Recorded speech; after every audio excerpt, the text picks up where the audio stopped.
نہیں، میرے لیے میرا اللہ کافی ہے۔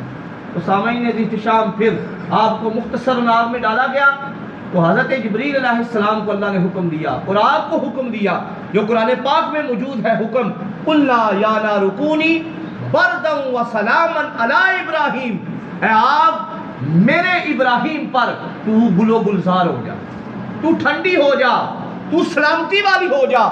تو اللہ تعالیٰ کے حکم سے وہی آگ جس کا کام ہے جلانا، جس کا کام ہے انسان آگ میں جائے وہ جل جاتا ہے، ختم ہو جاتا ہے، لیکن جب رب کا حکم آ جائے، رب کا ارشاد آ جائے، وہی آگ جو ہے گل و گلزار بن جاتی ہے۔ اس میں ہمارے لیے بھی سبق ہے۔ ہمارے لیے سبق کیا ہے؟ یہ جتنی چیزیں ہیں ان کو رب نے بنایا ہے، اللہ تعالیٰ کی قدرت سے بنی ہے۔ اگر ہمارا ایمان اللہ پہ مضبوط ہو جائے، اقبال نے کہا تھا آج بھی ہو